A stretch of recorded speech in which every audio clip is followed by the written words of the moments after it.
Hello friends, स्वागत है आपका आपके अपने YouTube channel the knowledge train में। आज से हम करंट अफेयर्स की एक सीरीज़ चलाने वाले हैं जिसका नाम है करंट अफेयर्स 2020 सीरीज़ और ये उसका पार्ट 1 है जिसमें हम 20 क्वेश्चन डिस्कस करेंगे और जो इसकी सीरीज़ आती जाएंगी सब में 20-20 क्वेश्चन हम डिस्कस करते रहेंगे और आपके पीईटी के एग्ज़ाम तक ये सीरीज़ चलती रहेगी। और ये ना सिर्फ पीईटी के लिए, आरओ पीसीएस सबके लिए इक्वली इंपॉर्टेंट है। आइए इसको शुरू करते हैं। पहला प्रश्न है, फोर्ब्स पत्रिका द्वारा जारी विश्व की 100 शक्तिशाली महिलाओं की सूची में दूसरे स्थान पर कौन है। ठीक है, इसलिए मैंने इस प्रश्न को रखा है कि पहले स्थान पर सबको पता रहता है, दूसरे स्थान पर अगर पूछ लेगा तो आपको थोड़ा दिक्कत होगी। ठीक है, तो पहले ये जान लें कि फोर्ब्स पत्रिका ने जो विश्व की 100 शक्तिशाली महिलाओं की सूची जारी की है उसमें पहले स्थान पर कौन है।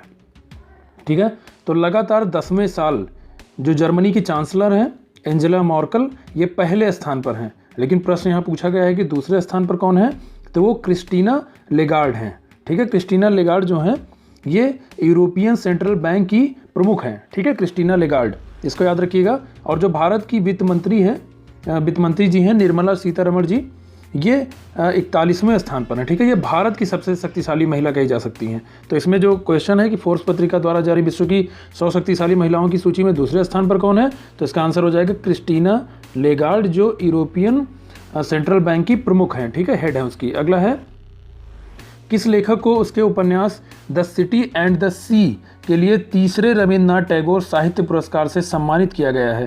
अमर्त्य सेन, सुखबीर बनर्जी, राजकमल झा या फिर राकेश नाथ टैगोर। ठीक है, द सिटी एंड द सी, ऐसे भी आ सकता है कि द सिटी एंड द सी किसका उपन्यास है, तो ये राजकमल झा का उपन्यास है और राजकमल झा को तीसरे रविन्द्रनाथ टैगोर साहित्य पुरस्कार के लिए चुना गया है। ठीक है, और ये जो द सिटी ऑफ द सी उपन्यास है, ये जो निर्भया हत्याकांड हुआ था दिल्ली में, उस पर आधारित है। ठीक है, तो राजकमल झा इसका आंसर होगा। अगला है, हाल ही में अमेरिका के बाद कौन सा देश चांद पर अपना राष्ट्रीय झंडा फहराने वाला विश्व का दूसरा देश बना। ठीक है, तो ये जो है चीन है। चीन ने अपना जो उसका एक मिशन था चांग 5, ठीक है, और उसी के से जो है उसने चंद्रमा पर अपना ध्वज फहराया है। ठीक है, राष्ट्रीय ध्वज फहराया। ठीक है, और जो अमेरिका है इसने 1969 में अपोलो मिशन के दौरान अपना झंडा फहराया था। ठीक है, तो दूसरा देश है चाइना। अगला क्वेश्चन देखते हैं, किस देश के वैज्ञानिकों ने प्रकाश आधारित दुनिया का पहला क्वांटम कंप्यूटर बनाने का दावा किया है। चीन, भारत, फ्रांस, रूस, तो इसका आंसर हो जाएगा चीन। ठीक है, अगला प्रश्न है, हाल ही में इलाहाबाद विश्वविद्यालय की पहली महिला कुलपति बनी है। Professor Geeta Srivastava, professor Sangeeta Srivastava, professor Aruna Singh, professor Sangeeta Mishra. तो इसका जो आंसर हो जाएगा, इलाहाबाद विश्वविद्यालय की पहली महिला कुलपति प्रोफेसर संगीता श्रीवास्तव। याद रखिएगा, उत्तर प्रदेश के सारे क्वेश्चन आपको याद रखने हैं। ठीक है, बहुत इंपॉर्टेंट है वो। अगला प्रश्न है, जलवायु परिवर्तन प्रदर्शन सूचकांक 2021 में भारत का कौन सा स्थान है, 7वां, 10वां, 17वां या 25वां। ठीक है, तो पेरिस जलवायु समझौता बोलते हैं इसको, और पेरिस जलवायु समझौते के अंतर्गत ये जारी किया जाता है जलवायु परिवर्तन प्रदर्शन सूचकांक। तो 2021 में भारत का 10वां स्थान है। और एक चीज़ याद रखना है कि टॉप 3 में, ठीक है, टॉप 3 देशों की सूची में किसी भी देश को नहीं रखा गया है। ठीक है, भारत का स्थान 10वां है और टॉप 3 देशों की सूची में किसी भी देश को नहीं रखा गया है। अगला प्रश्न है, अमेरिका की टाइम्स पत्रिका ने किसे पर्सन ऑफ द ईयर 2020 चुना। ठीक है, इंपॉर्टेंट है। ऑप्शन है एंजेला मर्केल, जो बाइडेन, कमला हैरिस या फिर बी और सी दोनों। तो इसका करेक्ट आंसर हो जाएगा जो बाइडेन और कमला हैरिस। ठीक है, ये इन दोनों लोगों को चुना गया है, जो बाइडेन और कमला हैरिस दोनों लोगों को। अगला है, 16वां प्रवासी भारतीय दिवस सम्मेलन 2021 नई दिल्ली में आयोजित हुआ, इसकी थीम थी। तो देखिए, प्रश्न ऐसे भी आ सकता है कि 16वां प्रवासी भारतीय दिवस सम्मेलन 2021 कहाँ आयोजित हुआ, तो वो नई दिल्ली में हुआ। इसकी थीम क्या थी, नए भारत के निर्माण में प्रवासी भारतीयों की भूमिका, आत्मनिर्भर भारत में प्रवासियों की भूमिका, आत्मनिर्भर भारत में योगदान या फिर नया भारत आत्मनिर्भर भारत। ठीक है, ये हमको बताना है कि इसमें थीम क्या थी। तो जो थीम थी वो थी हमारी आत्मनिर्भर भारत में योगदान। ठीक है, थर्ड ऑप्शन आत्मनिर्भर भारत में योगदान, इसको याद रखिएगा। अगला प्रश्न है, भारतीय मूल के किस अमेरिकी नागरिक को टाइम पत्रिका ने पहला किड ऑफ द ईयर 2020 खिताब दिया है। ठीक है, तो गीतांजलि राव, अमृता राव, रेणु राव, मृदुला राव। तो ये बहुत ही इंपॉर्टेंट है। ठीक है, 15 वर्ष की अमेरिकी नागरिक हैं, भारतीय मूल की, गीतांजलि राव, और उनको जो है टाइम मैगजीन ने किड ऑफ द ईयर 2020 का खिताब दिया है। ठीक है, अगला है लोकसभा के नए महासचिव कौन हैं?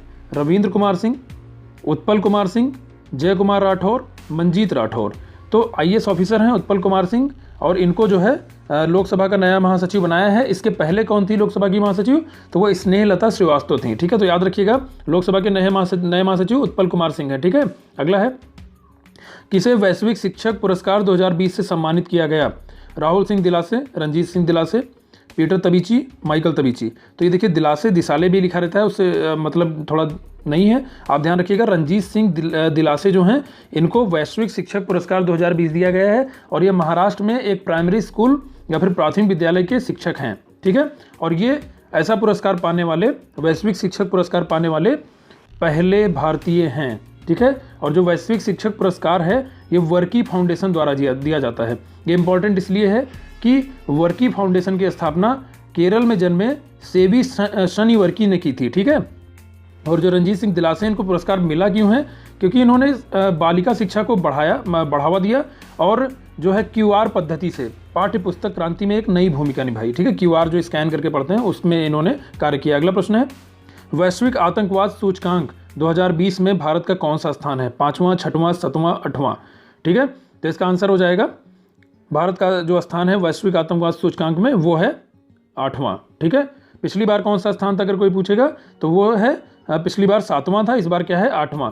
अगला है मलयालम फिल्म जलीकट्टू को 93वें ऑस्कर अवार्ड 2021 में सर्वश्रेष्ठ विदेशी फिल्म की श्रेणी में भारत की आधिकारिक प्रविष्टि के लिए चयनित किया गया था। इस फिल्म के निर्देशक हैं, ठीक है, जलीकट्टू के निर्देशक कौन है? करण जौहर, मुथुस्वामी अय्यर, लीजो जोस पेलिसेरी, मैथ्यू अर्नॉल्ड। तो इसके जो निर्देशक हैं वो हैं लीजो जोस पेलिसेरी। ठीक है, अगला प्रश्न है हाल ही में किसे प्रमुख व्यापारिक संगठन फिक्की का नया अध्यक्ष चुना गया? जयशंकर, उदय शंकर, संदीप शेखर, विशाल कुमार। तो उदय शंकर को फिक्की का नया अध्यक्ष चुना गया है। अगला प्रश्न है पेरिस में होने वाले 2024 ओलंपिक खेलों में किस खेल को आधिकारिक तौर पर ओलंपिक खेल का दर्जा दिया गया? Cricket, rugby, break dance, kabaddi. ठीक है, तो बताना है कि इन चारों खेलों में से किसको जो है ओलंपिक खेल का दर्जा दिया गया है। पेरिस में होने वाला है 2024 का ओलंपिक खेल और पेरिस कहाँ पे है? फ्रांस में है। ठीक है, तो ब्रेक डांस को आधिकारिक तौर पर ओलंपिक खेल का दर्जा दिया गया है। ठीक है, अगला प्रश्न है भारत के किस राज्य में कीवी को जैविक प्रमाण पत्र दिया गया? अरुणाचल प्रदेश, हिमाचल प्रदेश, केरल या फिर मिजोरम। ठीक है, तो अरुणाचल प्रदेश में कीवी को जैविक प्रमाण पत्र दिया गया है और ये प्रमाण पत्र पाने वाला अरुणाचल प्रदेश देश का पहला राज्य है। ठीक है, जैविक प्रमाण पत्र मतलब क्या होता है, किसको दिया जाता है? जब अगर किसी चीज़ को उगाया जाए और उसमें किसी प्रकार के कीटनाशक या फिर किसी प्रकार के रसायन का प्रयोग ना किया जाए तो उसको जैविक प्रमाण पत्र दिया जाता है। ठीक है, वो जैविक खेती होती है जिसमें कोई कीटनाशक नहीं, कोई रसायन नहीं यूज किया जाता है। तो इसमें क्या हो जाए, कीवी को जैविक प्रमाण पत्र कौन दिया? अरुणाचल प्रदेश ने। अगला प्रश्न है भारतीय मूल के किस एक्सपर्ट को हाल ही में विश्व स्वास्थ्य संगठन फाउंडेशन का CEO नियुक्त किया गया है? इंपॉर्टेंट क्वेश्चन है। ठीक है, राजेंद्र सोनी, अनिल सोनी या फिर अजय मल्होत्रा या फिर अनिल मल्होत्रा। ठीक है, बताना है कि किसको WHO फाउंडेशन का CEO नियुक्त किया गया है। तो इसका आंसर हो जाएगा अनिल सोनी। ठीक है, अनिल सोनी को WHO का CEO नियुक्त किया गया है। ठीक है, ये भारतीय मूल के एक्सपर्ट हैं अनिल सोनी। अगला है किस कंपनी ने 2027 तक भारत में 10 अरब डॉलर का निर्यात करने की योजना बनाई है? ठीक है, Tata company, Reliance company, Walmart, Aramco. ठीक है, तो इसमें से वॉलमार्ट है। वॉलमार्ट कहाँ की है? अमेरिका की कंपनी है जिसने 2027 तक भारत से 10 अरब डॉलर का निर्यात करने की योजना बनाई है। अगला है उत्तर प्रदेश के किस टाइगर रिजर्व को T+2 अवार्ड दिया गया है? Dudhwa tiger reserve, Pilibhit tiger reserve, Lakhimpur tiger reserve या फिर गोरखपुर टाइगर रिजर्व। ठीक है, तो पीलीभीत टाइगर रिजर्व को T+2 अवार्ड दिया गया है और T+2 का मतलब होता है जो T फॉर टाइगर होता है। ठीक है, टाइगर जो है, चीते जो हैं, इनकी संख्या को दोगुना करना। ठीक है, T+2 अवार्ड यही है और ये किसको मिला है? पीलीभीत टाइगर रिजर्व को। उत्तर प्रदेश का क्वेश्चन है इसलिए ज़्यादा इंपॉर्टेंट है, याद रखिएगा। अगला है मैं मसीहा नहीं नामक पुस्तक के लेखक कौन है? सोनू सूद, चेतन भगत, सुनील शेट्टी, सलमान रुश्दी। तो इसका आंसर हो जाएगा, बहुत ही पॉपुलर बुक रही है मैं मसीहा नहीं, ये सोनू सूद को दिया गया है। ठीक है, और सोनू सूद जो है ये कोरोना महामारी के समय इन्होंने बहुत संख्या में लोगों की मदद की। ठीक है, बाहर बाहर के राज्य से जो लोग आए हुए थे मुंबई में, उनको इन्होंने उनके घर भेजा और उनको बहुत सुविधाएं उपलब्ध कराई। ठीक है, तो मैं मसीहा नहीं किसकी पुस्तक है? सोनू सूद की। इस तरह से आपके 20 क्वेश्चन डिस्कस हो गए हैं और अगले प्रैक्टिस सेट में फिर 20 क्वेश्चन के साथ मिलेंगे। धन्यवाद।